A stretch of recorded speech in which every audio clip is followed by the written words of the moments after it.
Assalamualaikum warahmatullahi wabarakatuh. Welcome to Hyuyin Channel. Seperti biasa, Mimin akan menceritakan kisah kepahlawanan Chu Xingyun dalam anime Spirit Sword Sofrek. Selamat menyaksikan. Bagaimana kamu tahu bahwa aku datang dari Pulau Wayang? Zhu Hengyu bertanya. Setelah itu, setelah penjelasan Putra Tiri, Zhu Hengyu mengerti alasannya. Ini sebenarnya sangat sederhana, karena warna kulitnya jauh lebih putih daripada penduduk yang tinggal di pulau-pulau kecil. Setelah diingatkan oleh bocah setengah ukuran itu, ia juga menemukan perbedaan ini. Zhu Hengyu ditutup dan dipraktikkan di rumah tertutup, dan tidak ada paparan sinar matahari sama sekali. Selain itu, warna kulit Zhu Hengyu pada awalnya adalah tipe putih, sehingga bahkan lebih putih. Dan orang-orang yang tinggal di pulau-pulau kecil, bahkan mereka yang memiliki tingkat setan yang tinggi, masih akan sering terkena angin dan matahari. Karena itu, orang yang tinggal di pulau-pulau kecil memiliki warna kulit yang lebih gelap. Tapi Zhu Hengyu tidak terlalu khawatir tentang ini. Karena sebentar lagi ia akan menjadi gelap seperti mereka yang hidup di pulau-pulau kecil. Dan bahkan jika kulitnya tidak menjadi gelap, tidak ada masalah besar. Bagaimanapun, itu sangat dekat dengan Pulau Wayang dan Moyang Jianzong. Sebagai murid resmi Moyang Jianzong, dia masih sangat dicintai oleh orang miskin. Karena alasan inilah Zhu Hengyu berani mengikuti anak setengah-setengah ini dengan terang-terangan tanpa khawatir akan diadu domba olehnya. Karena dimanapun putra setengah ukuran itu membimbingnya, jika ada yang salah, selama dia mengeluarkan token murid resmi Moyang Jianzong, maka mereka tidak akan berani membuatnya. Setelah itu, Zhu Hengyu mengajukan beberapa pertanyaan lagi, dan bocah setengah-setengah itu menerima uang itu, dan dia tahu segalanya. Faktanya, hanya ada satu tempat di mana Zhu Hengyu penasaran, dan itu adalah perselingkuhan keluarga terbesar di Pulau Haihui. Setelah beberapa pertanyaan, Zhu Hengyu juga sepenuhnya memahami keluarga. Orang-orang di keluarga ini semuanya adalah keluarga Fan. Faktanya, keluarga Fan ini bukan keluarga pertama yang datang ke Pulau Haihui. Dan tidak ada angka yang luar biasa dalam keluarga penggemar ini. Yang terkuat dari keluarga penggemar di Pulau Haihui adalah sosok di bagian ke-39 dari tubuh sihir. Dan pemilik rumah mereka bahkan hanya memiliki 30 segmen tubuh sihir. Karena keluarga Fan sangat lemah, bagaimana itu bisa menjadi keluarga terbesar di Pulau Haihui? Semua ini harus diberikan oleh satu orang, yaitu, satu dari 6 pintu masuk lobi Sekte Pedang Setan, Master Fan, yang lebih tua dari kantin. Ternyata Master Fan berasal dari keluarga penggemar ini. Ini juga karena hak-hak Master Fan sehingga keluarga Fan dapat mengumpulkan uang sewa di bawah mata Moyang Jianzong tanpa rasa takut. Tetapi meskipun kritik penggemar ini tentang Pulau Haihui tidak terlalu baik, tetapi tidak ada yang mengatakan bahwa itu tidak benar. Karena sejak ribuan tahun yang lalu, Pulau Haihui ini sebenarnya sangat jauh dari Pulau Tianmo, yang merupakan Pulau Anping asli. Setelah Master Fan menjadi yang lebih tua dari Demon Sword Sect, ia dengan paksa mengubah rute dan mengubah tempat ini menjadi stasiun transit. Dengan didirikannya stasiun transfer di Pulau Haihui, Magic Energy Stone mulai berkumpul dengan gila-gilaan. Desa kecil asli di Pulau Haihui juga telah berubah dari desa Haihui menjadi kota Haihui saat ini. Setelah mendengarkan perkenalan anak lelaki setengah baya itu, Zhu Hengyu sedikit terkejut. Dia tidak pernah membayangkan bahwa dia telah menemukan sarang Lao milik Master Fan. Tetapi bahkan jika dia menemukannya, dia tidak berencana untuk melakukan apapun. Dia dan Tuan Fan tidak memiliki keluhan di masa lalu dan tidak ada kebencian di masa lalu. Dia baru saja menerima beberapa imigran di pulau itu. Dibandingkan dengan 100.000 orang yang tinggal di pulau itu, beberapa populasi imigran yang ia cari sebenarnya bukan apa-apa. Menurut perkiraan Zhu Hengyu, peluang mereka untuk merekrut imigran di Pulau Haihui kemungkinan besar akan berakhir dengan kegagalan. Alasannya sangat sederhana, karena di sini benar-benar aman, dan sangat kaya, tidak ada yang kurang. Selama setengah anak laki-laki itu bekerja keras, tidak akan mati kelaparan. Dan ada murid-murid senior dari Demon Sword Sect yang menunggu di sini tanpa khawatir diserang oleh keluarga ular laut. Karena itu, Zhu Hengyu tidak optimis dengan imigrasi di Pulau Haihui ini. Namun, Zhu Hengyu masih menantikannya, karena dia tidak memiliki fokus khusus pada masalah ini, dan lebih banyak diserahkan kepada Zheng Xiaoyu untuk mengambil tanggung jawab penuh. Buat dia tak terduga. Hasil. Berpikir sambil berjalan dan berbicara. Di bawah kepemimpinan setengah anak laki-laki, Zhu Hengyu datang ke sebuah bangunan besar. Saya melihat 5 karakter besar tertulis di gedung ini. Rumah lelang klub laut. Pada saat ini, di pintu rumah lelang, seorang wanita parubaya sedang duduk dan memungut biaya pendaftaran. Adalah normal bagi rumah lelang untuk membebankan biaya masuk. Bocah setengah ukuran itu segera membawa Zhu Hengyu ke wanita parubaya itu, tersenyum dengan senyum di wajahnya. Adik yang cantik, ini tamu yang kubawa. Zhu Hengyu benar-benar merasa canggung ketika mendengar nama wanita parubaya itu. Karena wanita parubaya seperti itu semuanya wanita cantik, juga bisa dilihat seberapa banyak kadar air yang dimiliki oleh pria tampannya, tetapi Zhu Hengyu tidak peduli tentang ini. Wanita parubaya dan setengah baya disebut wanita parubaya demi kehidupan. Mungkin dia tidak tahu bagaimana memarahi wanita tua itu di punggungnya. Saya melihat bahwa wanita parubaya itu memandang ke atas ke arah anak lelaki setengahnya, mengangguk, dan kemudian mengeluarkan sebuah buku. Setelah membaliknya, dia menambahkan satu pukulan ke atas. Melihat pena ini, anak lelaki setengah ukuran bahkan lebih tersenyum. Setelah beberapa kalimat, putra setengah-setengah itu langsung berjalan pergi dengan gembira. Zhu Hengyu mendatangi para wanita parubaya, siap membayar untuk memasuki pelelangan. Saya melihat seorang wanita parubaya melirik Zhu Hengyu dan berkata dengan ringan. Batu energi magis menengah. Apa? Zhu Hengyu mengerutkan kening dan berkata dengan keras. Karena dia jelas melihat bahwa pria yang masuk hanya menyerahkan 10 batu energi magis yang lebih rendah. Tetapi ketika dia datang kepadanya pada saat ini, itu menjadi batu energi magis menengah. Bagaimana ini tidak membuatnya marah? Tarik ketika kamu tidak ingin masuk. Tidak ada yang memaksamu. Wanita parubaya jelas lumrah, jadi mereka hanya mengatakannya dengan ringan. Zhu Hengyu sangat marah dan tidak akan berpartisipasi dalam pelelangan ini. Lelang ini akan melihat hidangan orang dengan cara ini, dan hal-hal yang dilelang di sana tentu tidak akan lebih baik daripada di sana. Dalam pandangan Zhu Hengyu, lelang ini bukan tentang menghasilkan uang dari barang-barang lelang, tetapi menghasilkan uang dengan menjual tiket. Jadi setelah mendengarkan kata-kata wanita parubaya, Zhu Hengyu bersiap untuk berbalik dan pergi. Tetapi yang membuatnya tak terduga adalah bahwa pada saat ini, ada dua tubuh kokoh dari 30 pria besar yang muncul di depannya dan menghalangi jalannya. Tidak masalah jika kamu masuk, tetapi kamu harus membantuku membayar biaya panduan untuk anak itu. Kalau tidak, kita tidak punya uang untuk memberi anak itu komisi untuk menjadi kaya. Wanita parubaya itu memandang punggung Zhu Hengyu dan berbicara dengan nada main-main. Dihentikan oleh ini, Zhu Hengyu menjadi tenang.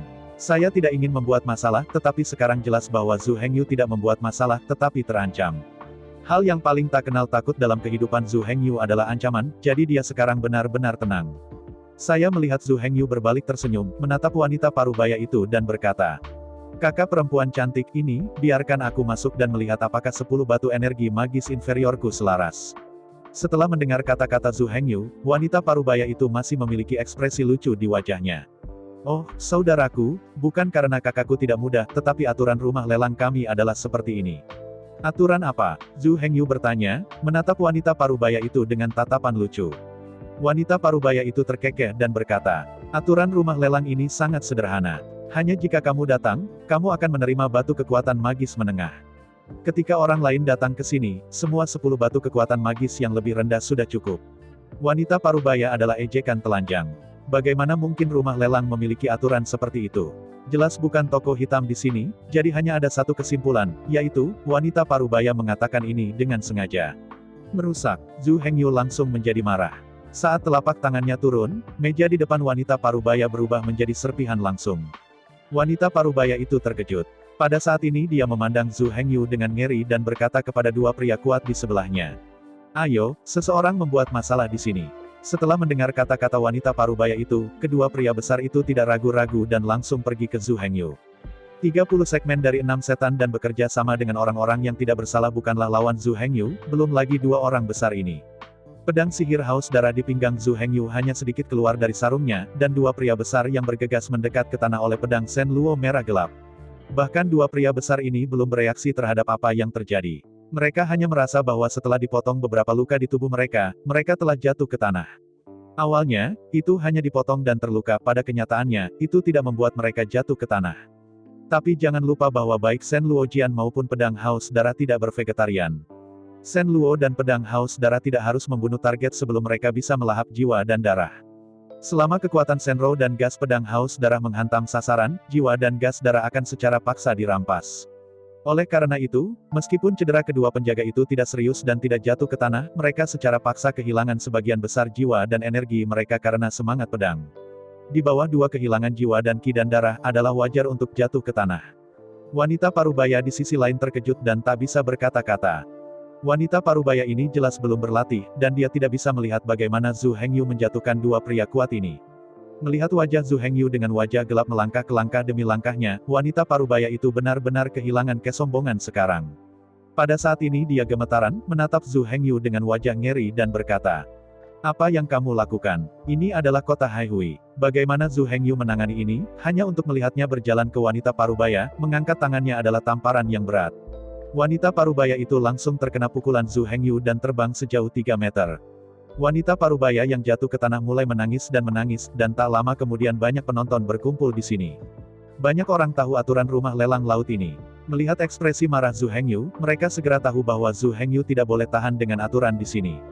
Melihat dua monster yang jatuh di tanah, pria besar 30 tingkat, jelas bahwa kali ini rumah lelang Haihui menjadi keras kepala.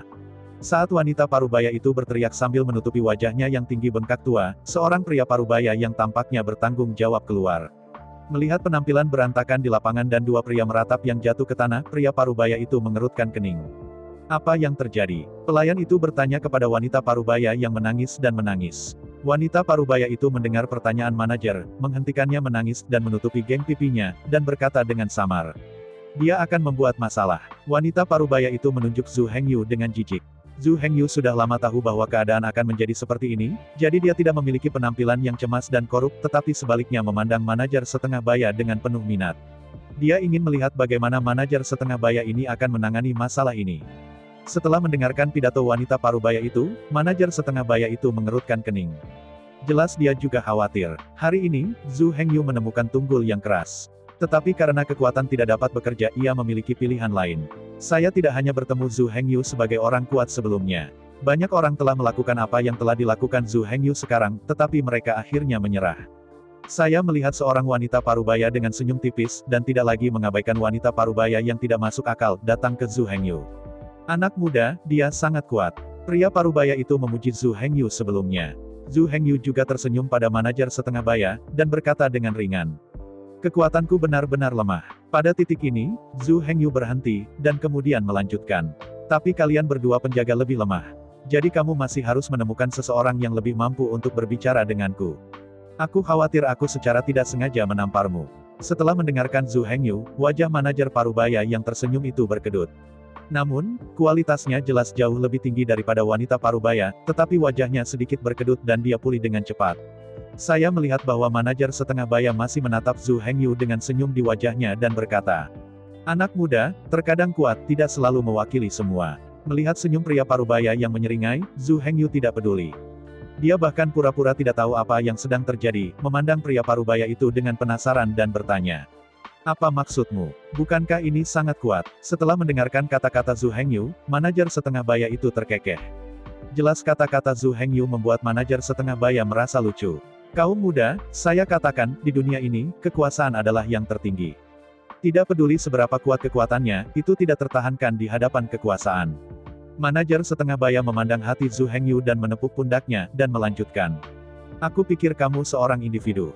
Sekarang aku berlutut dan mengakui kesalahan. Aku berjanji akan menjadi preman di masa depan. Aku akan memaafkanmu kali ini. Kalau tidak, jangan salahkan aku karena memanggil murid pelindung Demon Sword Sect, sehingga kamu tidak bisa berjalan-jalan. Manajer setengah baya dan Zhu Hengyu tertawa pada saat yang sama. Tapi manajer setengah baya itu tertawa bangga. Zhu Hengyu sangat marah. Ini adalah situs Moyang Jianzong. Tidak terpikirkan bahwa beberapa orang berani membiarkan murid-murid Moyang Jianzong berlutut. Belum lagi berlutut, bahkan jika ada jejak rasa tidak hormat, para murid dari Demon Sword Sect dapat membunuh orang-orang yang tidak sopan di tempat. Karena generasi di sini dijaga oleh Sekte Pedang Setan, dan untuk melawan serangan klan ular laut, mereka tidak tahu berapa banyak pahlawan yang akan mereka hilangkan setiap tahun. Terutama pulau ini selalu dijaga oleh murid-murid senior dari Demon Sword Sect. Dan keluarga besar pertama di pulau itu adalah Master Fan Fan, yang lebih tua dari Sword Master. Karena itu, orang-orang di Pulau Haihui ini lebih menghormati murid-murid Moyang Jianzong. Zhu Hengyu tidak membunuh orang-orang ini di tempat, dia sudah sangat menyelamatkan muka. Sekarang setelah dia mendengar bahwa manajer setengah baya masih berbicara tentang membuatnya berlutut, Zhu Hengyu akhirnya tertawa dengan marah. Melihat ekspresi bangga dari manajer setengah baya, Zhu Hengyu berkata dengan gemilang. Aku ingin melihat kekuatan seperti apa yang kamu miliki hari ini. Setelah mendengar kata-kata Zhu Hengyu, wajah manajer setengah baya itu langsung tenggelam. Dia tidak berharap Zhu Hengyu menjadi tidak takut. Melihat penampilan Zhu Hengyu, manajer setengah baya tahu bahwa ia harus memiliki darah berikutnya.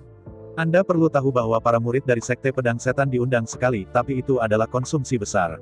Untuk menyewa murid Sekte Pedang Setan untuk mendukung adegan, setidaknya diperlukan 100 batu energi magis menengah, dan ini adalah yang memiliki kekuatan paling kuat. Jika Anda ingin merekrut orang terkuat, Anda membutuhkan hingga 10.000 batu ajaib perantara untuk melakukannya. Namun, dalam pandangan manajemen setengah baya, hanya perlu berurusan dengan Zhu Hengyu selama orang terlemah datang.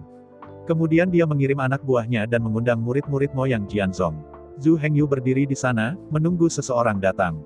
Dia ingin melihat bagaimana manajer setengah baya ini akhirnya akan menangani masalah ini hari ini. Bocah yang menyeramkan, kematianmu ada di sini. Wanita parubaya itu tersandung, mencengkeram geng pipi tua yang bengkak dan berteriak pada Zhu Hengyu. Zhu Hengyu bahkan tidak repot-repot menatapnya seperti tikus yang lincah ini. Di mata Zhu Hengyu, wanita parubaya ini sudah mati. Merendahkan para murid moyang Jianzong, bahkan jika Zhu Hengyu tidak membunuhnya, orang yang datang sebentar akan membunuh Zhu Hengyu untuknya. Para murid dari Demon Sword Sekte begitu sombong.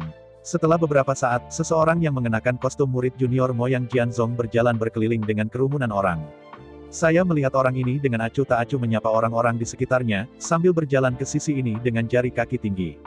Karena Zhu Hengyu tidak mengenakan kostum murid moyang Jianzong, orang ini tidak mengenali Zhu Hengyu. Tapi Zhu Hengyu sebenarnya mengenali pria yang datang ke arahnya. Orang ini bukan orang lain, itu adalah orang yang mempermalukan Zhu Hengyu ketika ia menerima barang-barang murid baru karena suap yang diterima oleh Wang Rui. Orang ini dikalahkan oleh Zhu Hengyu yang baru saja memasuki sekte dan akhirnya dikalahkan Penatua Wang dari Aula Penegakan Hukum. Pergilah menanam tanah bersama para murid di luar gunung. Melihat pria ini perlahan berjalan menuju dirinya, Zhu Hengyu menunjukkan senyum di wajahnya. Kali ini dia benar-benar menunjukkan senyum bahagia. Dengan pria ini berjalan perlahan, Zhu Hengyu juga menyambutnya. Ketika keduanya mendekat perlahan, orang yang datang akhirnya melihat wajah Zhu Hengyu. Pada saat ini dia benar-benar keluar dari udara, dan wajahnya penuh dengan ketakutan. Zhu Hengyu berjalan maju dengan antusias, menutupi tangannya. Niseng, lama tidak bertemu. Melihat Niseng di sisi lain, giginya bergetar, dan wajahnya penuh panik. Dia ingat ketakutan akan didominasi oleh Zhu Hengyu. Anda tahu, Zhu Hengyu menghukumnya karena menyiram bambu setiap hari, tetapi itu membuatnya sangat menderita. Untuk tujuan ini, ia sengaja tugas berikutnya untuk melindungi pulau itu, adalah untuk menghindari iblis Zhu Hengyu. Tapi sekarang iblis dalam ingatannya muncul di depannya lagi. Dan dengan senyum di wajahnya. Yang lain mungkin tidak tahu, tetapi Niseng ini, sebagai salah satu musuh Zhu Hengyu, bagaimana mungkin dia tidak memperhatikan apa yang dilakukan Zhu Hengyu. Siapa Zhu Hengyu? Itu tidak takut pada langit, tidak takut pada bumi, tidak ada yang berani memprovokasi keberadaannya. Belum lagi para murid dari Sekte Pedang Iblis Domba. Bahkan jika Master Fan datang sendiri, Zhu Hengyu mungkin tidak membelinya. Memang, Master Fan memang ternak. Identitas dan statusnya juga cukup tinggi. Namun, jika Master Fan adalah seekor sapi, dapatkah ia memenangkan Su Ziyun? Di depan Zhu Hengyu ini, bahkan Su Ziyun berani memprovokasi dan menghadapi Tuhan. Meskipun tidak ada yang berani mengatakannya dengan jelas, semua orang tahu bahwa Zhu Hengyu ini cukup untuk bersaing dengan Su Ziyun. Meskipun untuk saat ini, Master Fan memang memiliki status dan status tinggi. Tapi pepatah lama itu baik, jangan menggertak orang miskin. Gelombang belakang sungai yang semendesak gelombang depan, dan gelombang depan mati di pantai. Master Fan dapat menekan Zhu Hengyu bahkan untuk sementara. Tapi begitu Zhu Hengyu berkuasa, Master Fan dalam kesulitan. Yang paling menakutkan adalah Zhu Hengyu bahkan tidak perlu menjadi kepala Sekte Pedang Iblis. Selama dia menggantikan posisi Master Fan dan menjadi tuan rumah kafetaria, itu akan cukup untuk menghancurkan Master Fan. Oleh karena itu, meskipun Master Fan memang dapat menekan Zhu Hengyu untuk saat ini, pengkhianat lama Master Fan tidak akan melakukannya. Yang disebut mengintimidasi yang tua dan bukan yang muda. Master Fan benar-benar mustahil untuk membuat kesalahan tingkat rendah. Jika tidak, begitu Zhu Hengyu berkuasa, keluarga Fan mungkin akan dicopot olehnya. Dalam pandangan manajer setengah baya, bahkan murid tingkat rendah dari Demon Sword Sect, tidak ada yang berani bergerak selama dia berdiri di depan rumah lelang. Jika Zhu Hengyu berani bergerak pada saat itu adalah kejahatan menyerang murid-murid moyang Jianzong. Untuk mengetahui bahwa ini adalah Pulau Haihui, hanya satu orang yang berani menyerang para murid dari Demon Sword Sect adalah kematian. Awalnya, manajer setengah baya ingin menghabiskan jumlah uang paling sedikit. Melalui identitasnya sebagai murid Niseng moyang Jianzong, Zhu Hengyu mendapat pelajaran yang bagus. Tetapi segalanya benar-benar di luar harapannya. Saat Niseng melihat Zhu Hengyu, roh bersemangat tinggi yang biasanya benar-benar hilang. Sebaliknya, itu menjadi domba gemetar menunggu untuk disembelih. Di mata manajer setengah baya, ini sama sekali tidak dapat diterima. Dia melebarkan matanya saat ini dan menatap Niseng, yang gemetar ketakutan di wajahnya, dan tidak bisa menahan tenggelam. Di sisi lain, Zhu Hengyu di sisi lain penuh senyum, dan tidak bisa melihat gugup sama sekali. Pria parubaya itu bukan orang bodoh, dia tahu bahwa kali ini dia mungkin mengalami kesulitan. Lihatlah Niseng di sana, sudah bergetar seperti sekam saringan. Dia benar-benar tidak sabar untuk memberi pria parubaya ini 1000 kata. Siapapun yang jahat menyebabkan Zhu Hengyu. Niseng tahu kekuatan Zhu Hengyu. Dia ingin menemukan waktu untuk membalas Zhu Hengyu suatu hari nanti, tetapi kecepatan peningkatan Zhu Hengyu terlalu cepat.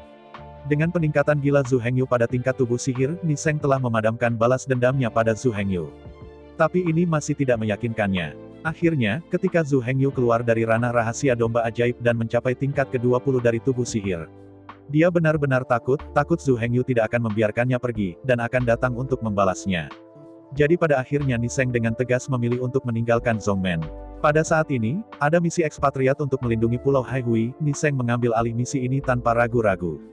Bahkan, penugasan semacam itu sangat buruk, dan hanya sedikit orang yang akan menerimanya. Karena tugas memiliki kesamaan landasan yang sangat penting.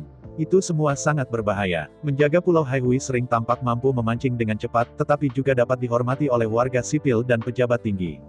Tetapi pada saat yang sama, tugas ini juga mengambil risiko yang sangat tinggi. Anda harus tahu bahwa prajurit udang level terendah memiliki kekuatan 10 tubuh, dan ada kepiting yang lebih maju dan ular laut, jadi selama mereka tidak bergabung dengan tentara, mereka sangat takut dengan klan laut ini. Karena jumlahnya terlalu banyak dan mereka memiliki baju besi alami, pertahanan mereka luar biasa. Dari mana Niseng tahu itu saat itu? Dan bahkan jika dia tahu ini, dia tidak akan peduli. Yang Nini pedulikan adalah bagaimana menjauh dari Zhu Hengyu. Namun, setelah datang ke Pulau Haihui dan melihat serangan gila ular laut untuk pertama kalinya, Niseng sudah menasihatinya, tetapi dia belum mundur. Jika Anda kembali secara pribadi, itu akan dianggap sebagai ketidakpatuhan terhadap perintah sekte, setidaknya itu juga merupakan kesalahan pengusiran guru. Tidak mungkin Niseng hanya bisa bertahan hidup di Pulau Haihui ini dengan hati-hati. Jika bukan karena penduduk Pulau Haihui yang menghormati sekte pedang iblis domba, Niseng memiliki perasaan menjadi manusia. Dia mungkin telah kehilangan iman dalam kehidupan sejak lama. Dengan rasa hormat dari orang-orang miskin ini, Niseng perlahan memulihkan beberapa perasaan.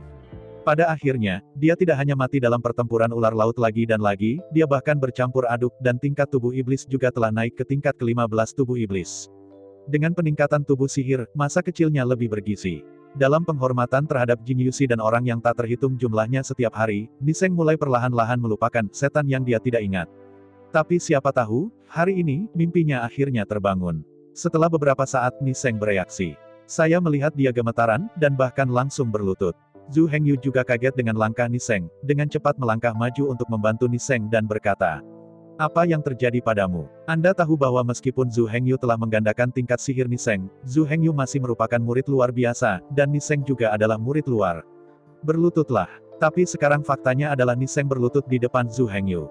Melihat Niseng di sisi lain, dia tidak ingin berlutut, tetapi tidak mungkin, kakinya benar-benar patuh, karena Zhu Hengyu telah menghasilkan bayangan psikologis yang kuat di dalam hatinya.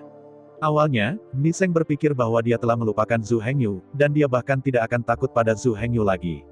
Tapi dia masih salah, dia mengabaikan bayangan Zhu Hengyu. Sekarang Niseng melihat Zhu Hengyu lagi, dan akhirnya membangkitkan rasa takut bahwa Zhu Hengyu tidak bisa tidur di malam hari. Pada saat ini, semua penonton terkejut dan tidak dapat berkata-kata. Anda harus tahu bahwa Moyang Jianzong tidak memiliki aturan untuk membungkuk. Bahkan jika para murid di luar gunung melihat kepala, mereka tidak harus sujud, mereka hanya perlu memberi hormat. Tapi sekarang Niseng benar-benar berlutut kepada Zhu Hengyu, dan mereka masih tidak tahu bahwa Zhu Hengyu juga adalah murid Moyang Jianzong, kalau tidak, dia akan lebih terkejut. Dan manajer setengah baya di sebelahnya benar-benar terpana, menatap Niseng dengan mulut terbuka lebar. Karena Niseng dibantu oleh Zhu Hengyu, manajer setengah baya merespons. Saya melihat pria parubaya yang bertugas menelan ludah, dengan hati-hati datang ke sisi Niseng, menatap Niseng dengan wajah penuh hormat dan berkata, "Niseng Moshi, ini." Meskipun manajer setengah baya tidak menyelesaikan kata-katanya, maknanya jelas. Dia ingin tahu siapa Zhu Hengyu. Mengapa Zhu Hengyu membuat Niseng membungkuk. Pada saat ini, Niseng jauh lebih baik. Jelas, Zhu Hengyu tidak jahat. Dia masih bisa merasakan ini. Setelah mendengar kata-kata manajer setengah baya, Niseng tidak peduli dengan 3, 71, dan 21, ia menamparkan manajer setengah baya. Seketika manajer setengah baya itu dipompa keluar, dan seperti wanita parubaya, ia jatuh ke sudut. Kemudian manajer setengah baya menutupi pipi merahnya yang bengkak dan buru-buru berdiri, menatap Niseng dengan ekspresi ketakutan. "Nisengmu, apa yang kamu lakukan?" Tetapi sebelum dia selesai berbicara, Niseng ditendang dan ditendang keluar dari manajer parubaya secara langsung. Semua orang yang hadir sedikit bodoh. Apakah itu penonton yang menonton, Zhu Hengyu dan manajer setengah baya? Saya tidak tahu apa yang Nini lakukan. Pada saat ini, manajer setengah baya sudah sangat menyakitkan sehingga dia tidak bisa berdiri. Jika dia memiliki tingkat hampir 10 setan, dia mungkin telah dibunuh oleh Niseng sekarang. Pada saat ini, semua orang penuh dengan tanda tanya. Mereka benar-benar tidak tahu mengapa Niseng tiba-tiba melompat. Faktanya, alasan kenaikan Niseng juga sangat sederhana, yaitu kemarahan murni. Manajer setengah baya yang marah tidak memiliki penglihatan. Manajer setengah baya yang marah tidak pergi ke orang lain, tetapi ingin datang kepadanya. Niseng, yang menginginkan lebih banyak dan lebih banyak energi, ingin mengarang kaki lagi, tetapi dengan cepat ditarik oleh Zhu Hengyu. Niseng, apa yang kamu lakukan? Kamu keluar. Kata-kata Niseng yang menggelinding hanya setengah kata, dan kemudian melihat Zhu Hengyu menariknya, dia dengan cepat menelan perutnya. Lalu ekspresi Niseng tiba-tiba berbalik 180 derajat. Penampilan asli yang ganas dan keras benar-benar menghilang dan berubah menjadi senyum yang menyanjung dan menyanjung. Kakak Zhu, kamu duduk, kamu duduk. Semua penonton langsung mengerti bahwa Zhu Hengyu juga seorang murid moyang Jianzong. Pada saat ini, pria parubaya yang masih di tanah sudah ingin mati. Dia menyinggung para murid sekte pedang iblis domba, bagaimana dia masih bisa memiliki buah yang baik untuk dimakan. Di sisi lain, wanita parubaya yang telah meludah di sudut benar-benar terpana. Kali ini, wanita parubaya itu menikam keranjang besar, nyonya pengumpul uang ini kehilangan nyawanya, dia memperkirakan bahwa hidupnya tidak bisa diselamatkan. Tetapi pada saat ini jelas bahwa protagonis di lapangan bukan lagi dia, dan tidak ada bagian dari dia berbicara di sini. Bahkan manajer setengah baya telah dipukuli, dan itu adalah berkat bahwa dia hanya memiliki pembengkakan besar di wajahnya. Melihat kembali ke Niseng, Zhu Hengyu yang setengah tersanjung meminta kursi itu. Kakak Zhu, kenapa kamu bebas datang ke Pulau Haihui? Ketahuilah bahwa bencana samudera akan segera dimulai. Niseng ingin menakut-nakuti Zhu Hengyu dengan nama bencana lautan, dia tidak tahu bahwa Zhu Hengyu sudah menjadi tentara. Karena di bagian 20 tubuh Zhu Hengyu, Niseng sudah melarikan diri. Dan hal-hal seperti rekrut tidak akan keluar. Karena itu, Niseng, yang jauh dari Pulau Haihui, bahkan tidak tahu bahwa Zhu Hengyu telah menjadi kapten domba iblis. Zhu Hengyu datang kali ini untuk melawan bencana lautan. Melihat Niseng, Zhu Hengyu berkata dengan ringan. Apakah bencana lautan sangat serius? Begitu dia mendengar Zhu Hengyu tidak tahu tentang bencana lautan, Niseng menjadi bersemangat. Gambarnya yang jelas, menambahkan bahan bakar dan cuka, menggambarkan situasi yang menakutkan dari invasi ular laut. Saudara Zhu, saya pikir Anda harus kembali dengan cepat. Cukup berbahaya di sini. Zhu Hengyu tersenyum sedikit dan berkata dengan acuh tak acuh. Kamu tidak takut, apa yang aku takutkan? Niseng langsung diblokir oleh hukuman Zhu Hengyu. Dia, seorang pria 15 segmen, tidak takut pada invasi klan ular laut. Bagaimana mungkin Zhu Hengyu, karakter dengan monster 30 segmen, takut klan ular laut kecil? Ingin memahami ini, Niseng menyentuh kepalanya, hehe tersenyum dan berkata. Saudara Zhu berkata bahwa saya tidak takut, apa yang Anda takutkan?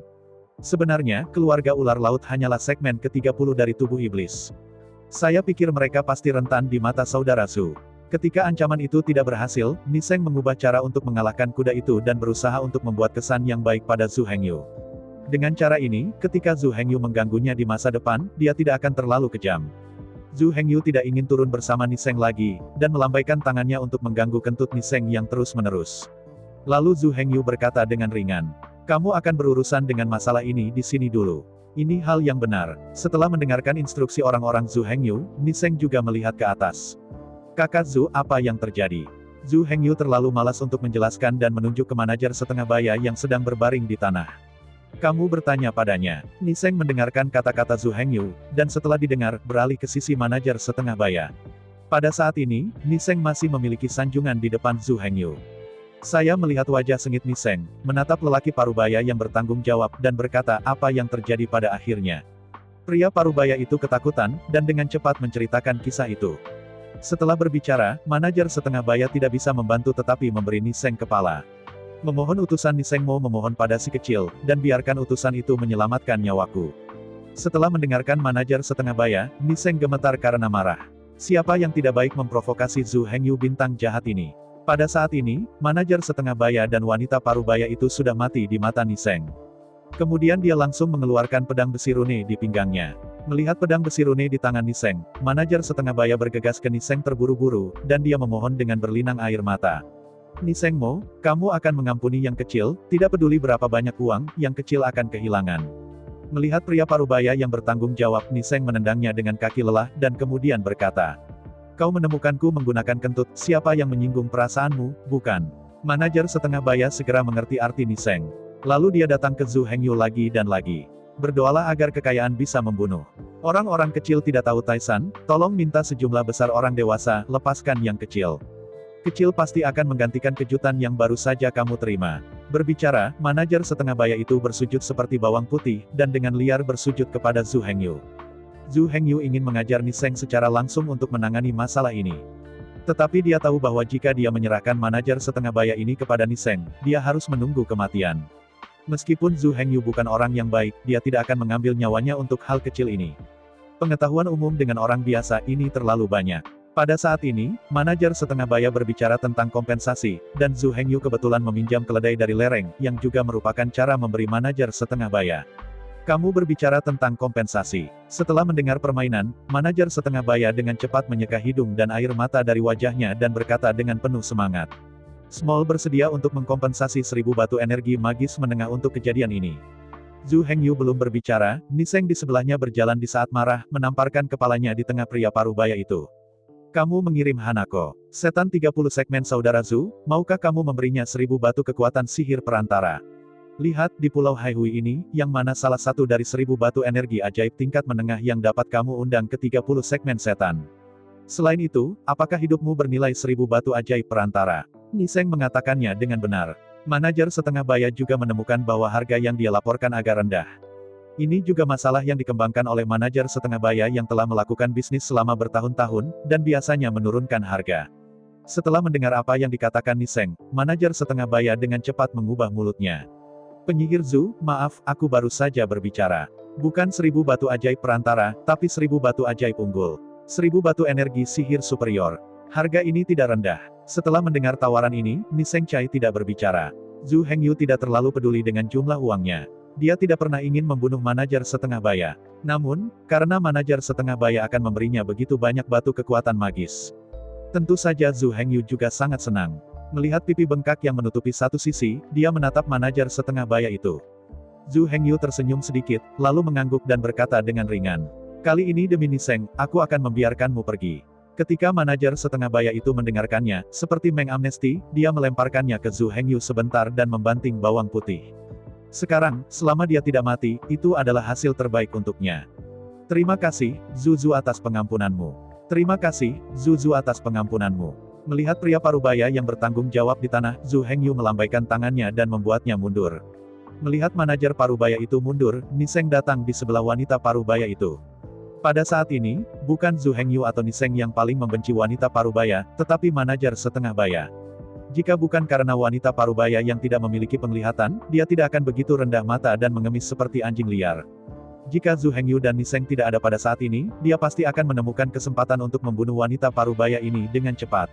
Namun, sekarang ada dua murid dari Moyang Jianzong yang hadir, dan tentu saja tidak ada yang namanya manajer setengah baya. Saya melihat bahwa Niseng berjalan ke wanita parubaya dan berkata dengan dingin. Kata-kata terakhir apa? Asal semua hal di sini harus dimulai dari kesombongan wanita parubaya. Jadi wanita parubaya adalah penyebab semuanya. Niseng Neng menyelamatkan manajemen setengah baya, tetapi tidak bisa menyayangkan wanita parubaya. Pada saat ini, para wanita parubaya sudah terpana dan tidak menanggapi sama sekali kata-kata Niseng. Dia benar-benar takut, di mana seorang wanita parubaya biasa melihat postur ini. Pria parubaya dengan semangat tinggi di depannya seperti seekor anjing, dan ekor iblis memohon untuk hidup sebelum dia nyaris tidak bisa bertahan hidup. Dapat dilihat di mana situasinya sekarang telah mencapai. Pada saat ini, semua penonton tahu apa yang terjadi, dan mereka sangat mengutuk perilaku wanita parubaya. Semua orang tidak memiliki simpati untuk wanita parubaya saat ini, dan dia mengambil semua kesalahan. Dalam pandangan mereka, menyinggung para murid dari Demon Sword Sect adalah jalan buntu. Moyang Jianzong membuat begitu banyak pengorbanan untuk orang-orang setiap tahun, dan wanita parubaya tidak hanya tidak menghormati tetapi juga melecehkan mereka, yang membuatnya tak tertahankan bagi semua orang. Pada saat ini, tidak hanya di mata Niseng, tetapi juga di mata orang banyak, para wanita parubaya ditinggalkan dengan jalan buntu. Pada saat ini, orang setengah baya berhasil menyelamatkan hidup mereka, apalagi hidup dan mati wanita parubaya. Dan pada saat ini, dia juga sangat membenci wanita parubaya. Tetapi pada akhirnya dia dihentikan oleh dua orang kuat, atau dia dihentikan oleh para murid domba iblis Jianzong. Karena melakukannya di masa lalu aman dan sehat, manajemen setengah baya dianggap enteng, dan perilaku wanita parubaya ini tidak ditanggapi dengan serius. Tapi sekarang berbeda, dan wanita parubaya akhirnya keras kepala. Manajer setengah baya pasti tidak akan mengendalikan hidup dan mati. Di bawah mata dingin dan jijik semua orang, wanita parubaya itu menumpahkan 2 garis air mata penyesalan. Hanya saja sudah terlambat saat ini.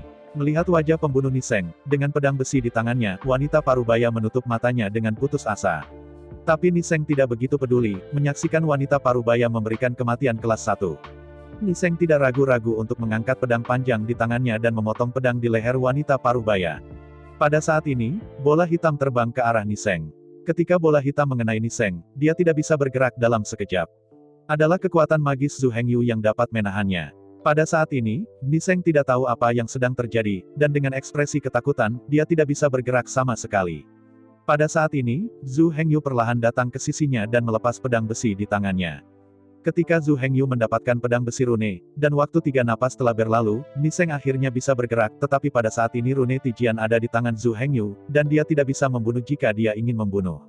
Saya melihat Niseng menatap Zhu Hengyu dengan tatapan bingung. Kakak Zhu, kamu, luangkan dia, Zhu Hengyu berkata dengan ringan. Niseng sedikit malu, karena masalah ini bukan hanya Zhu Hengyu yang sedikit marah. Ini adalah bahwa para murid dari Demon Sword Sekte belum menerima penghormatan yang layak mereka dapatkan. Hal ini sangat penting bagi Niseng. Siapapun yang tidak menghormati murid-murid moyang Jianzong akan mati. Ide ini secara alami sedikit ekstrim, tetapi Zhu Hengyu dapat memahaminya. Dengan putus asa membunuh musuh di medan perang, kembalinya tidak mendapatkan rasa hormat. Ini tidak dapat diterima oleh siapapun. Niseng ingin membunuh ayam dan monyet, sehingga kerumunan dan direktur setengah baya ini memiliki sedikit memori. Tapi Zhu Hengyu tidak berpikir begitu. Karena mereka ada untuk melindungi warga sipil biasa ini. Jika mereka mati-matian membunuh musuh di medan perang, warga sipil biasa yang ingin melindungi akhirnya terbunuh oleh mereka, jadi mereka masih berbicara tentang perlindungan. Jadi meskipun wanita parubaya membuat Zhu Hengyu sangat marah, tetapi dosa tidak akan mati. Inilah sebabnya Zhu Hengyu menyelamatkan hidupnya.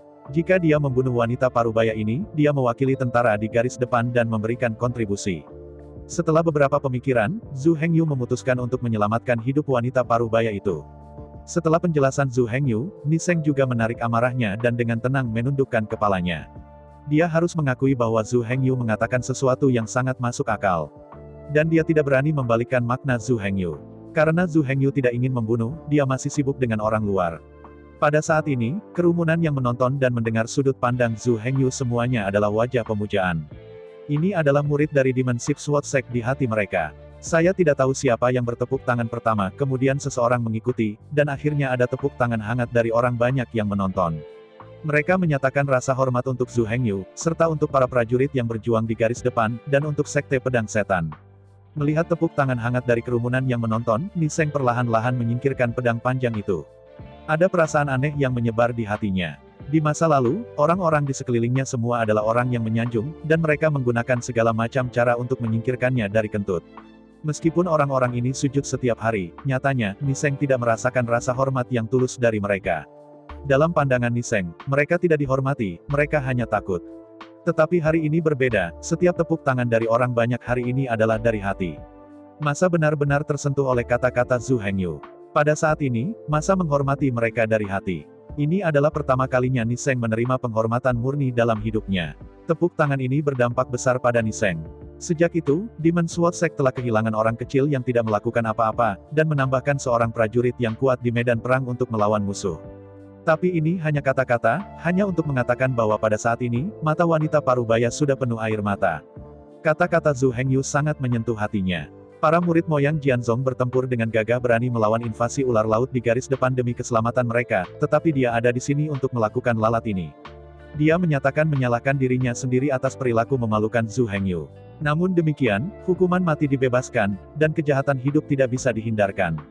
Beberapa murid yang tidak menghormati Sekte Pedang Setan masih harus dihukum. Zhu Hengyu tidak tertarik untuk menghukum wanita parubaya. Setelah dia menyerahkan semuanya di sini kepada Niseng, dia langsung berbalik ke rumah lelang. Hukuman Niseng juga sangat sederhana, dan akan selesai setelah pertarungan. Namun, tidak masalah jika kamu bermain beberapa kali, lagi pula, klan iblis adalah iblis. Sistem iblis relatif kuat, jenis trauma kulit ini dapat pulih sepenuhnya selama beberapa bulan. Namun, karena perilaku ini, wanita parubaya memprovokasi kebencian massa, yang secara langsung akan menyebabkan dia dan keluarganya tidak dapat memperoleh pijakan di Pulau Haihui. Ini adalah tempat paling mengerikan. Bahkan jika wanita setengah baya sudah tahu kesalahannya, sudah terlambat. Bahkan jika Lord Zhu Hengyu telah memaafkannya, para penonton tidak akan memaafkannya. Dengan cara ini, keluarga wanita parubaya hanya akan diisolasi oleh semua orang. Mereka tidak bisa lagi tinggal di kota Haihui. Tapi semua ini bukan yang Zhu Hengyu butuhkan. Zhu Hengyu sekarang lebih peduli dengan pelelangan ini. Ini adalah pertama kalinya dia berpartisipasi dalam pelelangan, jadi dia akan senang melihatnya. Kemudian ada 1000 batu energi sihir unggul sia-sia, dan dia siap untuk menghabiskannya langsung. Saya melihat Zhu Hengyu tidak lagi mengurus hal-hal ini dan langsung berubah menjadi rumah lelang. Kali ini, tidak ada yang berani membayar biaya pengadilan dengan Zhu Hengyu. Setelah memasuki rumah lelang, itu adalah dunia lain. Saya melihat bahwa rumah lelang itu seperti ruang perjamuan besar. Beberapa orang duduk mengelilingi sebuah meja, dan meja itu diisi dengan makanan ringan melon dan buah. Tapi Zhu Hengyu sepertinya tidak perlu duduk di sini. Setelah Zhu Hengyu mendekat, seorang pelayan datang ke sisi Zhu Hengyu. Suara di luar sangat keras, bagian dalamnya mungkin tidak diketahui. Pada saat ini, orang-orang di rumah lelang sudah tahu bahwa Zhu Hengyu adalah murid dari Sekte Pedang Setan, jadi dia sangat menghormati. Petugas membawa Zhu Hengyu ke kamar pribadi di lantai atas dengan hormat. Situasi di sini benar-benar berbeda dari luar, dan dekorasi di kamar pribadi ini sangat indah. Di tengah ruang pribadi, ada kursi dan meja mewah. Meja di sini tidak hanya jauh lebih mahal daripada lobi di lantai pertama, tetapi makanan yang diletakkan di atas meja juga lebih berharga daripada makanan yang diletakkan di atas meja di aula. Utusan Zhu, tolong tunggu di sini sebentar, dan pelelangan akan segera dimulai. Ada juga 1000 batu energi magis superior yang akan dikirim kepadamu segera. Setelah berbicara, para petugas bertepuk tangan dan 2 wanita berpakaian panas memasuki ruang pribadi. Setelah kedua wanita itu masuk, mereka mulai menuangkan air untuk teh Zhu Hengyu. Zhu Hengyu sangat puas dengan pengaturan mereka dan mengangguk. Ribuan batu energi magis tingkat tinggi tidak perlu dikirim. Aku akan menghabiskannya sebentar lagi, dan akan butuh banyak upaya untuk membawanya bolak-balik. Setelah mendengarkan Zhu Hengyu, pelayan itu mengangguk. Semuanya seperti yang kau pesan. Zhu Hengyu mengangguk lagi dan mengabaikan pelayan itu. Petugas itu juga cerdik dan tidak normal, menonton Zhu Hengyu tidak lagi mengabaikannya, dia tidak sengaja bergegas untuk menyenangkan Zhu Hengyu. Hanya membungkuk dalam-dalam ke Zhu Hengyu dan perlahan keluar dari kamar. Zhu Hengyu di kamar sedang menikmati makanan sambil mengamati situasi di aula melalui jendela di depannya. Banyak orang telah duduk di aula, tetapi aula ini tidak kecil, jadi tidak penuh, dan ada banyak kursi kosong. Di tengah aula adalah panggung bulat. Zhu Hengyu memperkirakan ada situs lelang. Dan ketika seorang pria parubaya yang cantik datang ke panggung untuk berbicara, itu juga membuktikan. Saya ucapkan banyak terima kasih kepada teman-teman yang telah menonton video yang saya tampilkan. Untuk video selanjutnya bisa standby di channel ini. Terima kasih.